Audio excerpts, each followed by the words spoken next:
오늘 저렇게 건강한 울음으로 태어나는 새 생명들은 생명이 언제나 어느 때나 진실이며 축복임을 알게 합니다.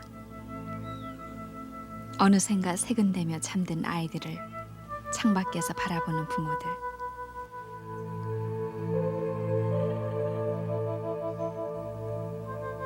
한 세대 30여 년 전에도 생명은 어김없는 축복이었을 터인데도 이 아이들의 부모가 태어날 그 무렵 병원이란 그저 몹쓸 병을 고치러 가보고 싶은 소원으로만 머물던 곳이었을 뿐 판잣집이나 초가에서 아이는 태어났고 사립이나 처마에 걸린 금줄만이 우리들의 외로운 탄생의 초라한 신호였습니다. 병으로 목숨을 잃는 아이들이 많아 태어나고 1, 2년은 살아봐야 호적에 오르기도 했고 그래서 지금 더러 40, 50대들의 실제 나이와 호적 나이를 틀리게 만들었던 삶들. 병원은커녕 약 쓸 틈과 여유가 도무지 없어 회갑도 맞기 전에 벌써 할머니 얼굴로 늙어버린 우리들 어머니. 그 어머니의 약손만이 우리들의 배앓이를 말끔히 가셔주었을 뿐입니다. 오늘 대처의 웬만한 병원마다 약재실 앞에 겉보기에는 아픈 것 같잖아 보이는 사람들이 역대합실처럼 순서를 기다리고 있고 하찮은 열에도 의사의 처방이 따르고 있습니다. 감기란 그저 대수롭지 않은 찬바람 끝에 열증으로 치부했고 목욕하기가 그렇게 힘들어 몸과 머리에 이와 석회가 떨어져 나갈 날이 없어 속옷을 벗어 털며 두 엄지손가락으로 소리를 내며 이잡던 시절 미군들이 가져온 DDT를 파리약 뿜듯 몸속으로 뿌리며 얼어 터진 손등에 다이아 찐가루를 덧대면 우리들의 겨울은 그렇게 상쾌할 수가 없었습니다.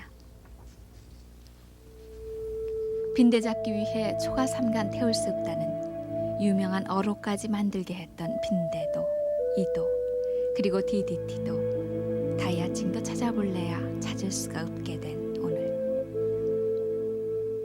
회충이 많아 횃배를 앓던 우리들의 야윈 배를 쓸어주던 어머니의 까실까실했던 그 약손만이 이 밤 그립습니다.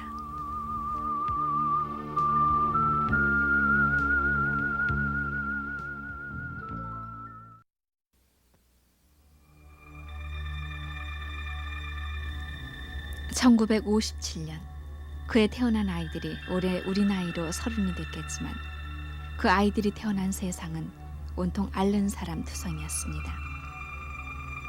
삼남지방엔 100만 명의 간디스토마 환자들이 배앓이를 하고 있었고 수아마비 환자만도 14만 명, 결핵 환자가 80만 명, 그 이듬해는 전국을 휩쓴 뇌염으로 630여 명이 목숨을 잃는 등 앓는 사람들로 해서 우리들의 삶은 끝간데까지 가 있었습니다.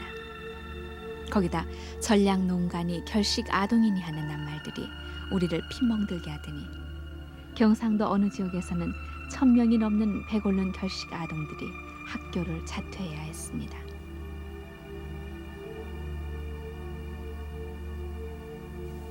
먹을 것 없고 역질이 휩쓸던 그때 그래도 가을은 우리에게 나락 구경도 하게 했고 전염병을 덜어는 가시게 해줬습니다. 가을 들녘에서 맨발로 볕단을 나르는 아이도 발 시려운 줄 몰랐고 남의 품앗이 볕단 일을 하지만 흰 쌀밥 얻어먹을 수 있다는 한가닥 설렘에 황량한 가을 들판을 스치는 바람도 힘겹진 않았습니다. 무락무락 김이 나는 하얀 쌀밥이 밥 한 그릇을 고봉으로 채워도 어느 결엔가 밥그릇은 비어져 있지만 노상 굶주렸던 배는 쌀밥에 놀라 탈이 나고 맙니다. 배탈이 난 아이는 배 아프다며 이리저리 뒹굴었고 어머니는 부엌으로 달려가 개떡을 쪄먹을 때 부풀리던 소다가루 한 숟갈을 아이에게 먹이고 내 손이 약손이다 하며 까칠한 손바닥으로 아이의 배를 쓰다듬어주면 어느새 아이는 아픔을 잊고 잠이 듭니다. 소다가루와 어머니의 약손, 그것이 우리들의 소화제였습니다.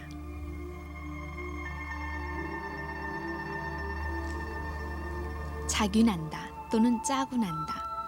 원래 이 말은 개나 돼지 등 동물들이 갑자기 뭘 많이 먹어 생기는 병을 일컬었지만 우리 어머니들은 없는 살림에 먹일 것도 없고 갑자기 뭘 많이 먹고 싶어 할 때 우리들더러 자균한다고 저어했습니다만 약이나 병원이 없을 그때 어쩌다 급체나 광난이 나면 사관을 트는 동네 노인을 찾아가곤 했었습니다.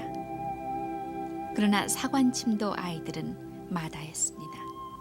그때 아이들이 바라던 것은 활명수, 그 활명수 한 병 먹었음 하는 것이었습니다. 못 사는 살림에 배 아픈 사람은 왜 그리도 많았든지 지금으로 치면 위염이나 맹장염, 장염 같은 것을 모두 배앓이로 일컫던 그때 활명수는 모든 배앓이의 약이었습니다.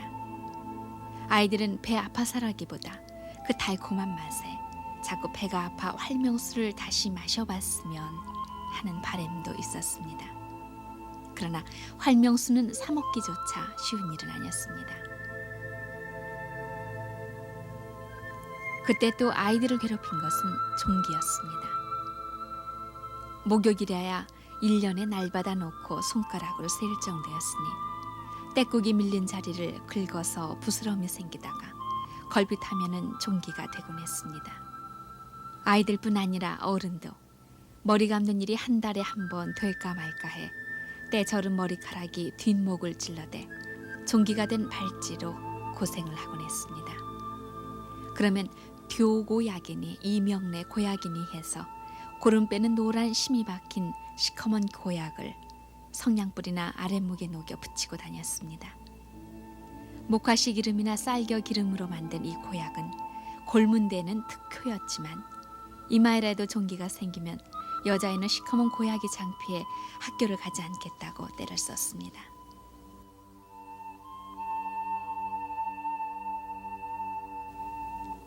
지금이야 한겨울에 흑자는 하는 아이들도 없고 또 털장갑 없는 아이들이 거의 없지만 그때만 해도 추위에 세수도 제대로 못한 손을 내놓고 다니던 때여서 아이들의 손은 걸핏하면 터져 피가 흘렀습니다.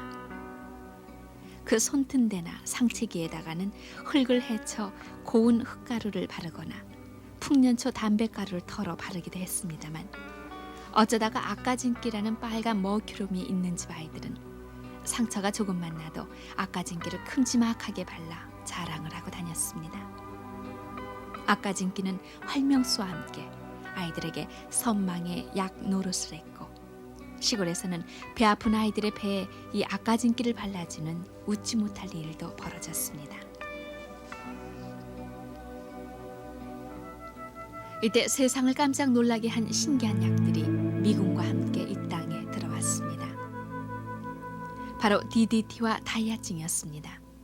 설파제로서 폐렴 치료약인 다이아증은 항균 약효가 뛰어났지만 설파제가 무엇인지 항생제가 무엇인지도 몰랐던 그때 이 다이아증은 만병통치약이었습니다. 배가 아파도 다이아증, 머리가 아파도 다이아증, 상처난 곳에 가루를 내발라도 귀신같이 낫곤 했습니다. 다이아증의 선풍적인 인기를 끌자 판잣집이 대부분인 제약업계에서는 다이아증과 비슷한 이름의 약을 만들어 톡톡한 재미를 보기도 했습니다.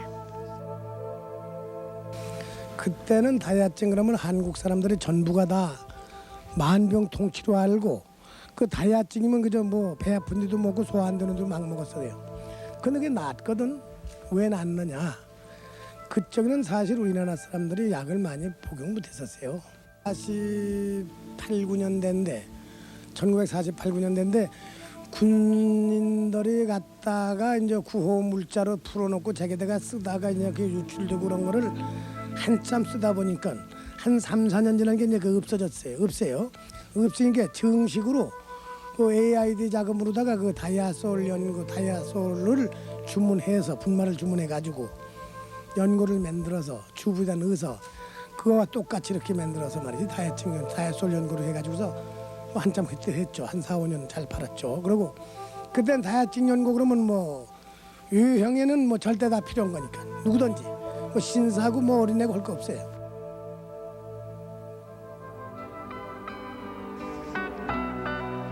이 다이아증과 함께 들어온 것이 바로 DDT입니다.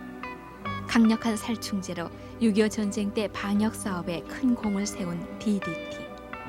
이것은 쓰레기뿐 아니라 이가 들끓었던 우리 몸에도 파리약 뿌려지듯 뿜어졌습니다. 그런가 하면 눈이 침침해 이를 잡을 수 없었던 할머니들은 이 DDT를 가정 상비약으로 감춰놓고 디덕티라고 불렀습니다. 잠자리에 들기 전 할머니는 이나 빈대가 다니는 방구석마다 뿌리기도 했고 친척들이 찾아오면 선심을 쓰듯 옷 속에 이 디덕티를 뿌려줬습니다. DDT 냄새가 골치를 아프게 해 얼굴을 찌푸리면 할머니께서는 빈대나 이를 잡는 재미에 그까짓 거 못 참느냐고 야단을 치기도 했습니다. 특히 50년대 같으면 주로 사람들이 이 잡는 데 많이 썼지요. 뭐 머리에도 막 DDT를 뿌리고 몸에도 뭐 속옷에도 뿌리고 방에도 뿌리고 자고 이러는데, 근데 그 당시에 보면 그 사람들이 그 DDT가 얼마나 몸에 유독한 건지 모르고 그냥 굉장히 많이 썼어요. 뭐 저희 집만 하더라도 뭐 그냥 저희 할머니는 그냥 그걸 뭐 개에다가도 뿌리고 우리 온 몸에다 뿌리주고 이래 가지고 뭐 하루는 보니까 뭐 개를 약을 발랐더만은 그 몇 시간 후에 개가 죽더만은요.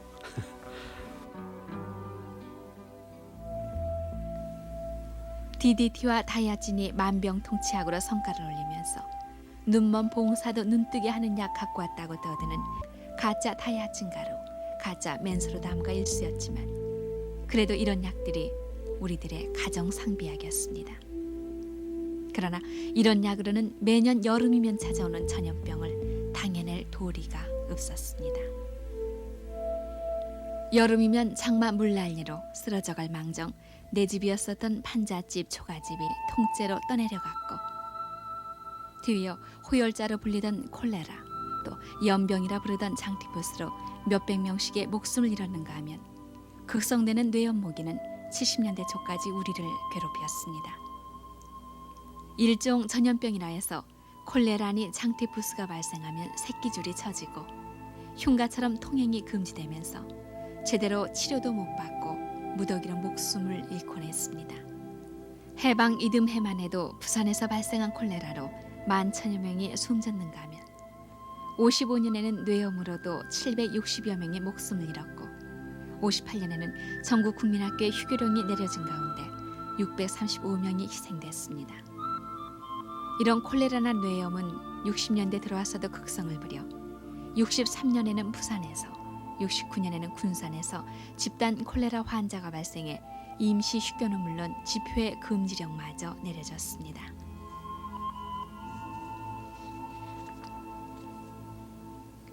병원이래야 큰 도시나 읍에 하나 있을까 말까 했던 그 당시로서는 전염병 환자뿐만 아니라 보통 때에도 환자를 입원시킬 병상이 턱없이 부족해 급한 환자가 발생하면 왕진 가방을 챙긴 의사는 몇십 리 산길을 걸어 왕진을 나가야 했습니다.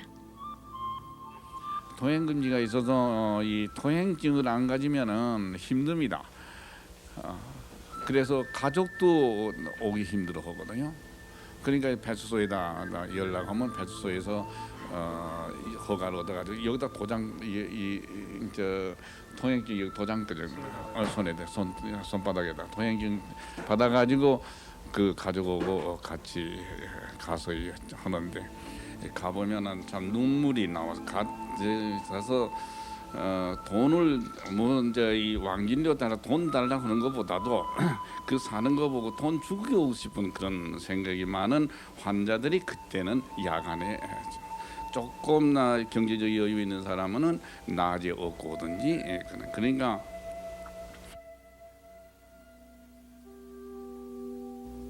가난과 질병에 온몸이 시달리는데 무엇 기댈 것 있다고 기생충마저 우리를 가만 내버려 두지 않았습니다. 20년 전만 해도 전 국민의 90%가 기생충에 감염돼 있었고 무서운 간디스트마 환자만 해도 600만 명이 훨씬 넘었습니다. 그래서 어른들은 회충이라는 을에 우리 몸에 있는 것으로 여겼고 끼니를 제대로 잊지 못한 아이들은 회충을 토해내기도 했습니다.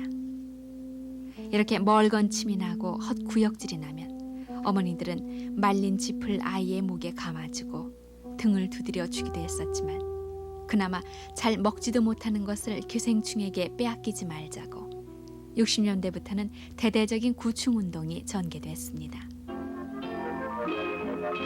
당신의 몸에서 기생충을 몰아냅시다.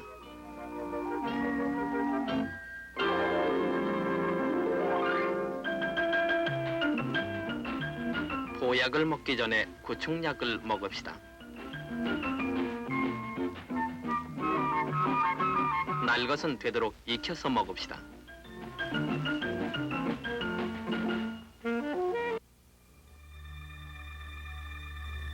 보릿고개가 가까워지면 성냥갑에 변을 넣어 회충 검사를 하고 회충약이 학교를 통해 온 집안 식구 수대로 나누어졌습니다. 그 유명하던 회충약 산토닌을 먹는 날이면 아침을 굴먹고 그 독한 산토닌을 먹고 또 마취된 회충이 되살아나기 전에 쓸어버리기 위해 우리는 설사약을 먹었습니다. 그때는 아주 그 약이 그냥 아주 질이 좀 안 좋았던지 그때 그 산토닌이라는 약이 있었는데요. 아주 먹기도 사납고 양량도 많았었습니다. 그래 그거 한번 먹이려면 그냥 심지어는 코를 잡고 이렇게 먹이는 그런 수도 있었고 또 그 먹고 난 다음에는 그냥 하늘이 이렇게 노래가지고서 글씨를 안 본다고 못 보겠다고 뭐 그렇게 이야기하는 애들 많이 있었고 심지어는 그 체력이 달리는 그런 상태였으니까 영양도 부족하고 그랬겠죠. 그러니까 그냥 잠을 자는 그런 어린이들도 있었습니다. 그 먹이기 전에는 반드시 밥을 굶겨서 먹여야 된다고 그랬기 때문에 더더욱 그냥 어린이들에게 그 괴로움을 줬었겠죠.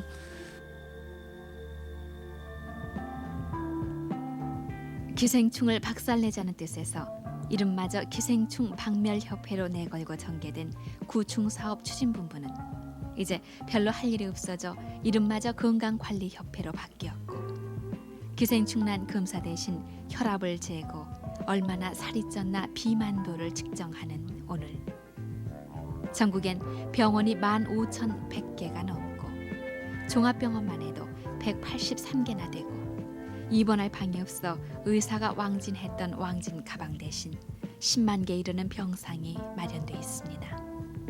또 건강은 건강할 때 지키자며 멀쩡한 사람들이 병원에 와서 정기적으로 검진을 받고 있고 배 꺼질까 뛰지도 못했던 아이들이 이젠 성인이 돼 비만은 만병의 근원이라며 어느 약국에서 살 빼는 약이 들어왔다면 귀가 번쩍 트이고 있습니다. 이젠 전국 어디에 가도 공중보건의가 있어 평균 30분이면 의료시설을 이용할 수 있지만 불과 10년 전만 해도 열이 나며 앓고 있는 아이를 어찌할 바를 몰라 뜬 눈으로 밤을 새던 어머니들의 애처로운 밤이 있었습니다. 그 흔한 해열제 하나 없어 보리쌀을 넣은 보자기로 머리를 짚어가며 펄펄 끓는 아이를 달래야 했던 어머니들의 안타까웠던 기억. 마마 끝에 얼굴이 엉는다고 팔뚝에 큰 도장만한 우두 자국이 남아 여름철에 짧은 소매를 입지 못하던 여인들. 천연두나 뇌염이 없어지고 호열자 연병이 무슨 병인지조차 알지 못하는 오늘. 그러나 밤을 밝혀 기도하듯 우리의 아픈 배를 쓸어주던 늙은 어머니의 약손이 그리울 뿐입니다. 어머니, 그때 어머니의 약손이 그립습니다.